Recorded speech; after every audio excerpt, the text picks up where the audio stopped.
Hey guys, welcome to season 2 of our Sunderland Rise to Glory. Last season was a pretty marvelous season for us. End promotion, back to the Premier League, finishing second, and we are back with the big boys. As you can see, we are now in the Premier League. So we are in the Premier League, which means we need to make serious improvements to our team ahead of this new season. We are currently 5th of July, but the new season will begin by August. We've got some preseason games coming up. So in today's episode, we won't be playing any games as the season is yet to begin, but we will be making signings, we're making a few changes to our team. So we're in the Premier League. I don't think we can be playing an expansive brand of football anymore. We need to go a little bit defensive. So for this season, I think I'll be going to a 5 at the back formation, but you guys can decide on, but probably a 5 at the back formation. That's what we'll be working with this season to avoid getting relegated. To avoid any of those relegation battles. So in terms of improvements to the team, I'll quickly show you guys our squad depth. As you can see, we are seriously lacking in various positions.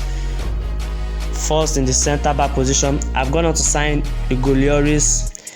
He's got Premier League experience. He was released from his contract at Spurs, so why not get him in? I'm not guaranteeing him as a starter, but at least it will give us that much needed experience in the team.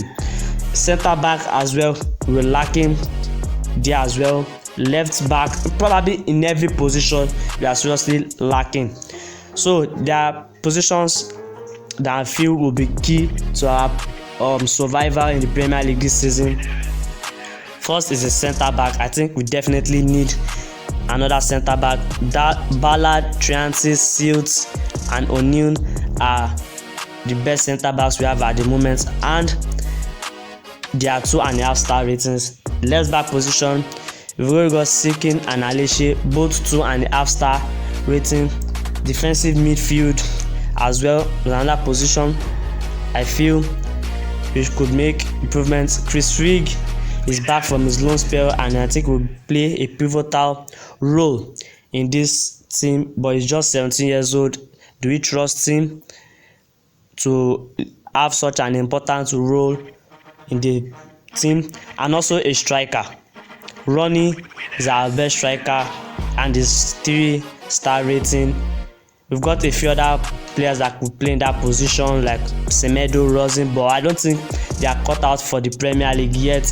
Ronnie, so I'm thinking Ronnie on the flanks if we don't play the 5 at the back formation. Ronnie on the flanks, a new striker, and Roberts or Clark at the right hand side. So you guys are free to make your suggestions. As you know, I'm always open to your suggestions, but one position I'll be looking to bring in an improvement in this episode is a centre back and probably a left back. So let's quickly see how much we've got in the transfer budget. Okay, the board are backing us seriously. We've got 631 grand in the wage budget, and let's say approximately 80 million in the transfer budget. Abdullah Ba has left us for City. They paid 16.5 million for him. Alex Pritchard as well. Then Luke Bell and Ellis Taylor, 2 young players that have gone. As see, we signed Igor Lloris. So Abdullah Ba has left for City, which means we've got other more positions we need to fill out. But in this episode, a centre back and a left back is my priorities. So for the centre back position, we've gone on to sign Tosin Adarabioyo from Fulham. He's got good stats: 14 pace, 16 area, 12 passing, 13 tackling, and we've got him for as cheap as, let me quickly show you, 6 million. So which is left us with about 73 million left to spend. So this is the shortlist that I put up for another center back position.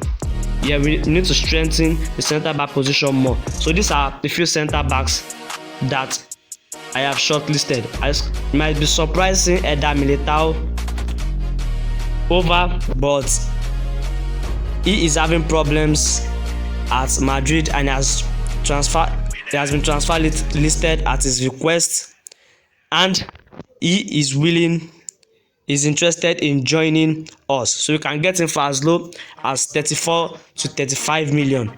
He's definitely going to be a huge upgrade to the other players in this shortlist.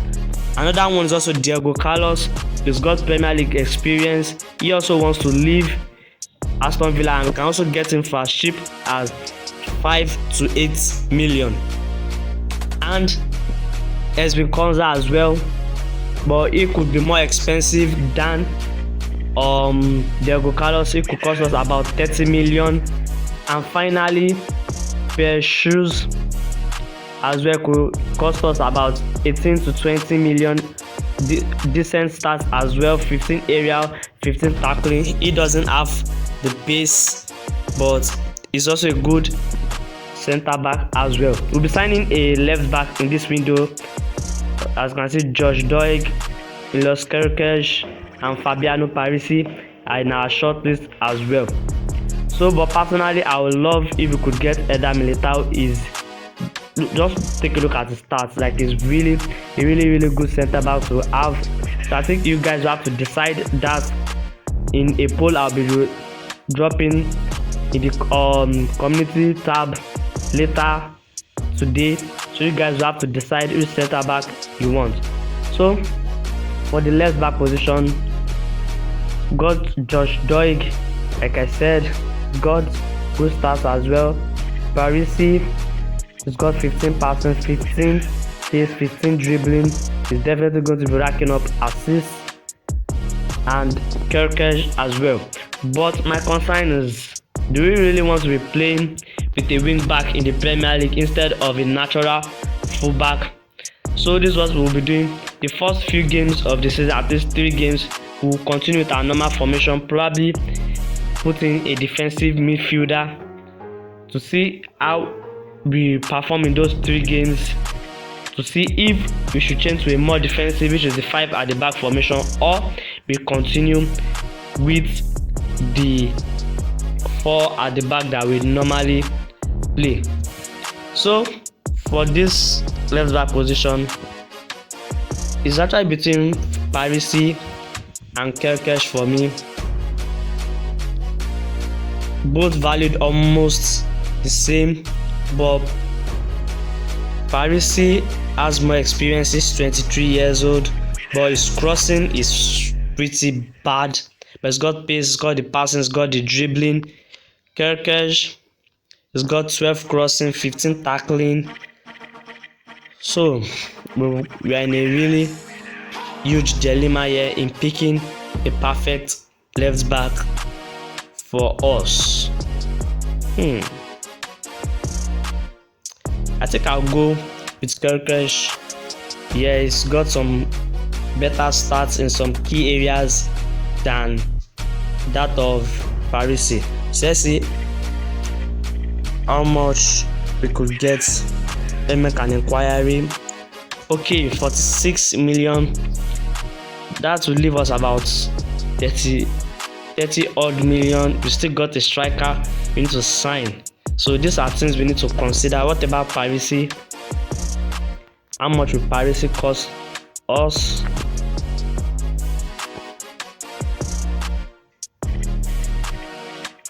It's almost the same amount. So we've got a huge dilemma here. We also need to sign a striker, because Ronnie doing it alone in the Premier League is not going to cut it for us. I think we splash the cash, get in Kerkez, and see what we can do with the Okay, let me offer 30 million or 35 million. Let's see what happens. Oh, they are really chasing us out of the negotiation room. Let me increase it to 40. Okay, 40 million plus the 25% sell-on clause is definitely going to work. So let's see how the deal goes. Hey, for 40 million, we've gotten Milos Kerkesh from Bournemouth. Is definitely our highest signing. But at the age of 20, he's got really good stats. He's definitely going to improve further. But he's definitely our highest paid player, if I'm not wrong. 70k a week for a 20-year-old. That is bonkers. Let me quickly see if it's our highest paid player. Okay, no, it's Hugo Lloris. Speaking of Hugo Lloris, he has decided he will be retiring by the end of the season, so you can only get one season from him. So as you can see, our squad average age is 24 years. So we need to bring in experienced players. So let's take a look at how much we've got. So we've got 33 million left, 631k in the wage budget. Let me see if I could increase it. At least we could get 40 million. No, we can't increase it further. It's the highest we can go. So for 36 million, we need to bring in a center back and a striker. Oh my goodness, I think I've made a silly mistake by spending that much on Kerkesh. Okay, so between a striker and a center back, you guys need to decide. We've got 36 million. Put that in mind. We've got 36 million. So which position do you feel we should get ahead of this new season? A new center back or a new striker? Personally, I'll go for a center back, but you guys decide, and don't forget to decide which center back you want. So I'll catch you in the next episode where we will begin our season officially. Okay, we've got an offer from Daniel. Okay, he's definitely desperate to leave. So as I've said earlier, we can't keep players who aren't ready to be a part of the budget. Of the project. Let's see if we can get to fact 13. If they are not willing to go 12. Nope. I can't let him go for below his value. How about 11? 11, deal or no deal? Reject the offer. Sorry Neil, if you want to leave, we need to get a better offer for you before you can leave. So I'll catch you in the next episode.